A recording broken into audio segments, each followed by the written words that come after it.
राम राम, नमस्ते। तो भाई, एचएसएससी सीईटी में जो नए बदलाव आए हैं और सीईटी कब होगा, इसकी जानकारी आपके सामने लेके आए हैं।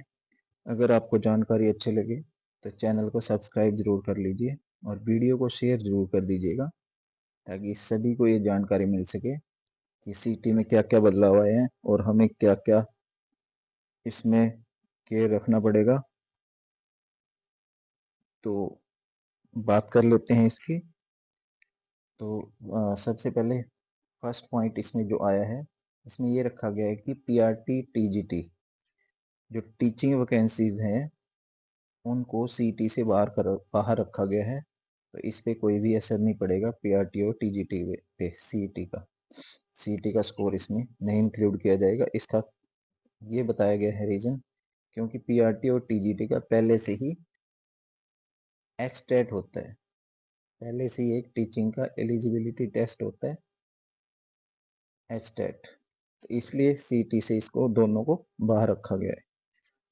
अब दूसरा बदलाव क्या रखा गया है कि पुलिस को और होमगार्ड, जेल विभाग की जितनी भी वैकेंसी आएंगी वो सीटी के अंडर ही आएंगी।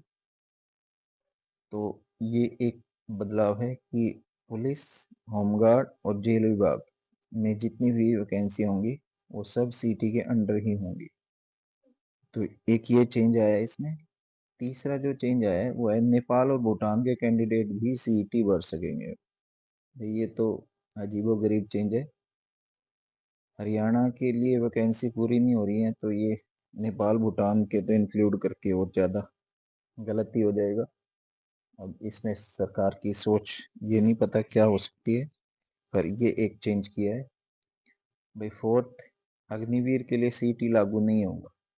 ये आपको मैंने पहले ही कहा था। अग्निवीर का जो भी 4 to 5 days बिफोर वीडियो बनाई थी, तो उसमें मैंने बताया था आपको कि सीटी में जब तक तो पॉलिसी आई नहीं थी कि सीटी में अग्निवीर के लिए कुछ ना कुछ जरूर होगा। तो ये पहले से इंफॉर्मेशन थी हमारे पास, तो इसलिए आपको बताई थी। नेक्स्ट इसमें जो पॉइंट है वो है स्टेट यूनिवर्सिटी में जितनी भी रिक्रूटमेंट होगी वो सारी सीटी के अंडर होंगी। जैसे कि कुरुक्षेत्र यूनिवर्सिटी होगी, हिसार एग्रीकल्चर यूनिवर्सिटी होगी है। तो ये सारी की सारी यूनिवर्सिटी में जो भी रिक्रूटमेंट होगी, जो भी इसमें रखे जाएंगे क्लर्क, पीएन वगैरह, ये सब सीटी के अंडर ही आएंगे। और नेक्स्ट चेंज है, स्क्रीनिंग में 10% को शॉर्ट लिस्ट किया जाएगा। जो पहले कह रहे थे क्वालिफाई, फिर कह रहे थे 8 to 10%। जो पहले 4% था, 4 टाइम्स था, ये कह सकते हैं, परसेंट नहीं। तो इसमें थोड़ा सा ये किया है, 10 टाइम्स इसको हम बोल सकते हैं, 10 टाइम्स शॉर्ट लिस्ट किए जाएंगे। तो स्क्रीनिंग में, यानी कि जैसे ग्रुप सी में पहले फर्स्ट एक इसका होता है, प्री होगा। तो जब मेन में जाएंगे बच्चे, तो मेन में 10 गुना बच्चों को, वैकेंसी के 10 गुना बच्चों को लिया जाएगा। तो ये है एक चेंज। नेक्स्ट है सीटी ऑनलाइन और ऑफलाइन दोनों हो सकते हैं भाई। तो सीटी ऑनलाइन और ऑफलाइन दोनों लिए जा सकते हैं, वो सरकार पे डिपेंड करेगा। नेक्स्ट चेंज ये है कि अगर जिस पे फैमिली आईडी है, पीपीपी और आधार कार्ड है, उसकी फीस में 50% की छूट मिलेगी। तो जिसके पास भी अपनी फैमिली आईडी है और आधार कार्ड है, उसको 50% की फीस में छूट मिलेगी। जो वो अभी आगे बात करते हैं। नेक्स्ट है, इसमें है कि जो किसी पोस्ट पे ज्वाइन कर लेता है, जो भी कैंडिडेट, तो 90 दिन बाद उसका सीटी की जो होती है वो खत्म हो जाएगा। भी सीटी उसका ज्वाइनिंग के 90 दिन बाद सीटी खत्म हो जाएगा। अभी क्या होता था, बच्चा ज्वाइन कर लेगा एक पोस्ट पे, जैसे डी में ज्वाइन कर लिया, और फिर क्या, तो उसका 3 महीने के बाद डी का सीटी खत्म हो जाएगा। इस तरह से इसमें बताया गया है। नेक्स्ट है, ग्रुप डी में ज्वाइनिंग 90 दिन बाद कोई समान वेतन वाले दूसरे पद पर जाना चाहता है तो उसे दोबारा सीटी जाना होगा। भाई जैसे ग्रुप डी में ज्वाइन कर लिया, इसका मतलब ये है कि अगर ग्रुप डी में ज्वाइन करता है और उसी के सेम सैलरी वाली कोई अगर पोस्ट है, इसका मतलब ये है कि ग्रुप डी में ही अगर अदर पोस्ट पे वो जाना चाहता है, तो उसको दोबारा सीटी देना होगा भाई। सेम सेम समान वेतन का तो ये वेतन है, इसका मतलब तो यही है, वेतन है। तो ये पद है, दूसरे पद पर जाना चाहता है तो उसको दोबारा सीटी देना होगा, दोबारा मेरिट में आना होगा। अगर दोबारा मेरिट में नहीं आया तो वो ये नहीं है कि पहले से ही लगा हुआ था मेरे को ज्वाइन कराओ, तो ऐसा नहीं होगा। इसके बाद सीटी के सिलेबस के बारे में बात कर लेते हैं कि सीटी का जो एग्जाम होगा वो किस तरह से होगा। सीटी का सिलेबस दो पार्ट्स में होगा डिवाइड। एक तो पार्ट ए है, इसमें क्या क्या आएगा, एक तो जनरल अवेयरनेस, और दूसरे जनरल अवेयरनेस में आ जाएगा ये आ जाएगी जीके वगैरह, रीजनिंग आ जाएगी, English, Hindi, quantitative ability, maths का ये पार्ट होता है। और बी पार्ट में क्या आएगा, हिस्ट्री, इतिहास यानी कि भूगोल, पर्यावरण, करंट अफेयर्स, लिटरेचर, तो ये सब आएगा बी पार्ट में। तो ये तो वही है बस जो पुराना चलता था, बट ये इन्होंने इसमें क्या ऐड कर दिया है, ऐसा कुछ है नहीं। वैसे लिटरेचर में भी आ जाता है, हरियाणा के लिटरेचर से संबंधित पूछ लेते हैं कुछ बुक्स वगैरह के नाम ये वगैरह। नेक्स्ट है सीटी की वैलिडिटी जो होगी वो 3 साल की होगी, 3 इयर्स के लिए होगी वैलिडिटी, तो ये पहले भी था। नेक्स्ट है ग्रुप सी के लिए, तो सीनियर सेकेंडरी यानी कि 12वीं स्तर का पेपर होगा, और ग्रुप बी के लिए सेकेंडरी स्तर का पेपर होगा। भाई ये कुछ पता नहीं लगता। क्लर्क के लिए इतना मुश्किल पूछ लेते हैं कि उसमें ग्रेजुएशन तक का पूछ लिया गया था पीछे। अगर आप जो बच्चों ने पेपर दिया होगा उनको पता है कि ग्रेजुएशन तक के क्वेश्चन उसमें पूछ लिए थे, तो कह रहे हैं। बाकी तो पेपर पे डिपेंड करता है कि जब आएगा कैसा आएगा। अब इसकी फीस पे बात करते हैं कि फीस में क्या क्या है इसकी। इसकी जो फीस है, फीस में वन टाइम रजिस्ट्रेशन कराना होगा भी, ये पहले ही कह रखा है, वन टाइम रजिस्ट्रेशन होगा, उसकी फीस है 1000 रुपये। अगर उसके बाद बच्चा पेपर देता है, जैसे वन टाइम रजिस्ट्रेशन कराने के बाद कोई भी पेपर हुआ, जैसे कलर का पेपर हुआ, तो उसमें अगर उसको अपने जैसे करेक्शन करानी है, जैसे आंसर की आ जाती है और उसको लगता है कि ये क्वेश्चन सही है, तो उसको अगर उसमें करेक्शन करानी है कुछ, तो उसकी अलग फीस लगेगी। कितनी लगेगी वो तो डिपेंड करेगा आगे जब भी आएगी डिटेल, वो तो बाद में ही आती है। अब इसमें फीस देख लेते हैं क्या क्या लगेगी।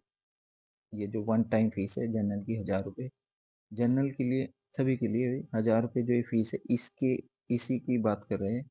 जनरल के लिए तो अगर पीपीपी है अपना, तो फीस 50% की छूट रहेगी भी उसमें, पीपीपी और आधार कार्ड। अगर जिसके पास पीपीपी है, पीपीपी का मतलब है फैमिली आईडी, एक्स सर्विसमैन के बच्चों को 50% की छूट रहेगी, जो एक्स सर्विसमैन है, जो आर्मी, एयरफोर्स, नेवी के जो जो लगे हुए हैं, उनके बच्चों को 50% की छूट रहेगी फीस में। और क्या है, जनरल बीसी की जो महिला हैं और डिसेबल हैं, जो एससी, बीसी, ईडब्ल्यूएस और एक्स सर्विसमैन, अगर उनके पास पीपीपी है, फैमिली आईडी है, तो उनकी फीस 25% लगेगी। यानी कि जनरल बीसी की महिला और डिसेबल है, अगर फिजिकली हैंडीकैप बोल देते हैं जिनको, एससी, बीसी, ईडब्ल्यूएस और एक्स सर्विसमैन, ये अगर हैं, तो अगर इनके पास फैमिली आईडी है तो इनको फीस देनी पड़ेगी 25%। यानी कि जैसे ये 1000 रुपये है, तो 1000 का 25% कितना बनेगा, 250 रुपये देने पड़ेंगे। अगर पीपी ये फैमिली आईडी नहीं है तो फीस कितनी देनी पड़ेगी इनको, 50%। इन सब की बात हो रही है, जनरल बीसी की महिला और disable SC, BC, EWS, ex serviceman. PPP अगर है तो 25% फीस लगेगी सिर्फ, अगर पीपीपी नहीं है तो 50%। नहीं है तो कितनी देनी पड़ेगी, 500 रुपये। अब इसके बाद की बात कर लेते हैं, जो अदर स्टेट्स के बच्चे हैं, अगर वो सिर्फ, क्योंकि अदर स्टेट्स में तो फैमिली आईडी नहीं चलती, तो उनको अगर आधार दे देंगे तो उनको फीस में 50% की छूट मिल जाएगी। अगर आधार है उनके पास तो 50% की छूट मिलेगी, यानी कि 1000 का 500 रुपये ही लगेगा उनका। आगे बात कर लेते हैं इसमें। और इसमें है, अगर कोई बच्चा दूसरी बार, एक बार सीटी दे दिया, तो वो चाहता है कि मैंने अपने नंबर में थोड़ा सा इम्प्रूवमेंट करना है, दूसरी बार सीटी देने पर जिस बार ज़्यादा नंबर है वही मान्य होगा। ये भी ये उस बात पे कह रहे हैं क्योंकि पीछे जो बोला गया था कि सीटी वैसे 3 इयर्स के लिए मान्य है कि जैसे हर साल सीटी होगा, ये उस कंडीशन में कह रहा है कि इसका मतलब ये है कि अगर एक बच्चे के फर्स्ट टाइम सीटी दिया उसके आए 70 नंबर है और वो चाहता है कि वो सीटी को में अपने स्कोर को इम्प्रूव करना चाहता है और सेकंड टाइम उसके कितने आगे, जैसे 90 नंबर आ गए, सॉरी 90 तो नहीं बोलेंगे, थोड़े ज़्यादा हो जाएंगे, तो इसमें वो जैसे आगे उसके 80 नंबर, तो उसके जो इम्प्रूव्ड स्कोर है 80 नंबर आए हैं वही मान्य होगा। अगर बाई चांस उसके 70 के 60 रह गए तो ये नहीं है कि सेकंड टाइम होगा 60 माना जाएगा, बेस्ट वाला स्कोर माना जाएगा भाई उसका। अगर 60 आए हैं तो फिर उसके 70 ही माने जाएंगे, अगर 70 से 80 इम्प्रूव है तो 80 माने जाएंगे, तो दोनों में से बेस्ट स्कोर माना जाएगा। तो ये आपको समझ आ गई होगी बात। अब आगे बात करते हैं सोशो इकोनॉमिक्स मार्क्स, जो नंबर थे उसके नंबर कट गए थे सोशो इकोनॉमिक के, तो उसके कटने के बाद कट ऑफ में बदलाव हो गया। जैसे कि पहले तो जो जनरल की सीटी में कट ऑफ थी, अगर पता होगा आपको, मिनिमम कितने थे इसके जनरल के, 47.5 के आसपास आते थे, इसके थे 47.5 होते थे, और इसके कितने थे 37.38 थे, चलो 38 ही ले लेते हैं। तो अब यहाँ से कितने होंगे, जितने नंबर का पेपर होगा जनरल का, अगर 100 नंबर का पेपर है तो इसके कितने 50%, 50, और इसके 100 में से कितने आएंगे फिर, आप इसमें खुद देख सकते हो, 40, वही है 40 आ जाएंगे इसके बीसी और एससी के लिए। बीसी एससी डब्ल्यू सभी के लिए वही था, ये तो सेम प्रोसीजर था, बस इसमें वही जो 5 नंबर का सोशो इकोनॉमिक था वो खत्म कर दिया, तो इसका मतलब कट ऑफ में थोड़ा सा इंक्रीज आ गया। यदि कैंडिडेट ना मिला तो दोबारा विज्ञापन जारी होगा, विज्ञान में, सॉरी इसके लिए विज्ञापन जारी होगा, दोबारा एडवर्टाइजमेंट होगी वो भर्ती। जैसे कि जैसे कि 20 पोस्ट हैं और इन्होंने डी का पेपर ले लिया और पेपर दिया जैसे 50 बच्चों ने, और 50 में से 10 बच्चे ही इसको क्वालिफाई कर पाए, यानी कि 50 या उससे ज़्यादा नंबर ले पाए, तो बच्चों ने तो ज़्यादा क्वालिफाई नहीं किया क्योंकि उनके मिनिमम जो रखा था कट ऑफ उससे कम नंबर आए, तो वो विज्ञापन दोबारा से वैकेंसी री एडवर्टाइज हो जाएगी अगर बच्चे ही नहीं मिले। ये तो पर हरियाणा में तो हमारे हो नहीं सकता क्योंकि मेरिट पहले इतनी जितनी जाती है। तो भी ये सारी बातें थी इसमें, अगर आपको ये सारी की सारी, और एक इसमें और बात कर लेते हैं कि जो जो मेन इसकी बात थी वो ये है कि कब हो सकता है सीटी कब, तो इसके बारे में आपको ये कंफर्म कर दूं, सीटी अभी तो कम चांसेस लगते हैं।